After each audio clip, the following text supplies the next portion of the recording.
ದಯವಿಟ್ಟು big boss ಮನೆಯಿಂದ ಹೋಗು, ಚೈತ್ರಾಗೆ ಕೈ ಮುಗಿದು ಕೇಳಿಕೊಂಡ ರಜತ್. ಬಿಗ್ ಬಾಸ್ ಮನೆಯಲ್ಲಿ ರೆಸಾರ್ಟ್ ಟಾಸ್ಕ್ ಮುಗಿದ ಬಳಿಕ ವಾರದ ನಾಮಿನೇಷನ್ ಪ್ರಕ್ರಿಯೆ ನಡೆದಿದೆ. ಈ ವಾರ ಬಿಗ್ ಬಾಸ್ ಮನೆ ರೆಸಾರ್ಟ್ ಆಗಿ ಬದಲಾಗಿದೆ.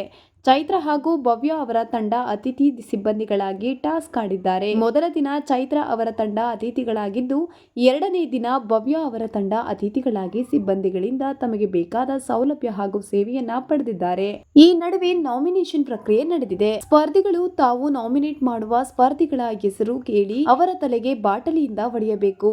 ಈ ಪ್ರಕ್ರಿಯೆಯಲ್ಲಿ ಭವ್ಯ ಅವರು ಐಶ್ವರ್ಯ ಅವರನ್ನ ನಾಮಿನೇಟ್ ಮಾಡಿದ್ದು, ಹನುಮಂತು ಅವರು ಚೈತ್ರ ಅವರನ್ನ ನಾಮಿನೇಟ್ ಮಾಡಿದ್ದಾರೆ. ಗೌತಮಿ ಅವರು ತ್ರಿವಿಕ್ರಮ್ ಅವರನ್ನ ನಾಮಿನೇಟ್ ಮಾಡಿದ್ದಾರೆ. ಮೋಕ್ಷಿತಾ ಅವರು ಮಂಜು ಅವರ ತಲೆಗೆ ಬಾಟಲಿ ಹೊಡೆದು ನಾಮಿನೇಟ್ ಮಾಡಿದ್ದಾರೆ. ನನಗೆ ಅಷ್ಟಾಗಿ ಕಾಣಿಸಿಲ್ಲ ಅಂದಿದ್ದಾರೆ. ಇದಕ್ಕೆ ಮಂಜು ಅವರು ಹೇಗೆ ಕಾಣಿಸಿಕೊಳ್ಬೇಕು ಅಂತ ನಾಳೆಯಿಂದ ಟ್ಯೂಷನ್ಗೆ ಬರ್ತೀನಿ, ನಿಮ್ಮ ಹತ್ರ ಕಾಣಿಸಿಕೊಳ್ಳುವವರೆಗೋಸ್ಕರ ನಿಮಗೆ ಏನಾದರೂ ತಂದು ಕೊಡ್ಬೇಕಾ ಅಂದಿದ್ದಾರೆ. ಈ ಮಾತಿಗೆ ಗರಂ ಆದ ಮೋಕ್ಷಿತಾ, ಮನೆಗೆ ಯಾರಿಗಾದ್ರೂ ಏನಾದ್ರೂ ತಂದು ಕೊಟ್ಟಾಗಲೇ ಕಾಣಿಸಿಕೊಳ್ಳುತ್ತೀರಿ ಅಂತಾನಾ? ನೀವು ವಾಯ್ಸ್ ಏರಿಸಿದರೆ ನನಗೂ ವಾಯ್ಸ್ ರೈಸ್ ಮಾಡೋಕೆ ಬರುತ್ತೆ. ಅನ್ನಿಷ್ಟ ನನ್ನ ನಾಮಿನೇಷನ್ ಅಂತ ಬಾಟ್ಲಿನಲ್ಲಿ ಹೊಡೆದಿದ್ದಾರೆ. ಇದಕ್ಕೆ ಮಂಜು ಕ್ಷುಲ್ಲಕ ಕಾರಣಗಳಿಗೆ ನಾಮಿನೇಷನ್ ನಾನು ಆಗಲ್ಲವೆಂದು ಹೇಳಿದ್ದಾರೆ. ರಜತ್ ಅವರು ಚೈತ್ರ ಅವರನ್ನ ನಾಮಿನೇಟ್ ಮಾಡಿದ್ದಾರೆ. ಬೇರೆ ಬೇರೆ ಟಾಸ್ಕ್ ಅಲ್ಲಿ ಕಾಣಿಸಿಲ್ಲ, ಸೀರೆ ಒಗೆಯುವುದರಲ್ಲೂ ಕಾಣಿಸಿಲ್ಲ. ನಿನ್ನ ಟ್ಯಾಲೆಂಟ್ ಮತ್ತೆ ಯಾಕೆ ಬಿಗ್ ಬಾಸ್ ಮನೆಯಲ್ಲಿದ್ದೀರಿ?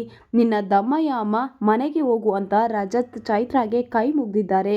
ಇದಕ್ಕೆ ಚೈತ್ರ ಅವರು ಒಂದು ಕಿವಿಯಲ್ಲಿ ಕೇಳು, ಮತ್ತೊಂದು ಕಿವಿಯಲ್ಲಿ ಬಿಡುವೆಂದು ಸಂಜ್ಞೆಯಲ್ಲಿ ತೋರಿಸಿದ್ದಾರೆ. ಇನ್ನೊಂದು ಕಡೆ ಮಂಜು ಅವರು ತ್ರಿವಿಕ್ರಮ್ ಅವರನ್ನ ನಾಮಿನೇಟ್ ಮಾಡಿದ್ದಾರೆ. ಈ ನಡುವೆ ಇಬ್ಬರ ನಡುವೆ ಕ್ಯಾರೆಕ್ಟರ್ ವಿಚಾರವಾಗಿ ಮಾತಿನ ಚಕಮಕಿ ನಡೆದಿದೆ.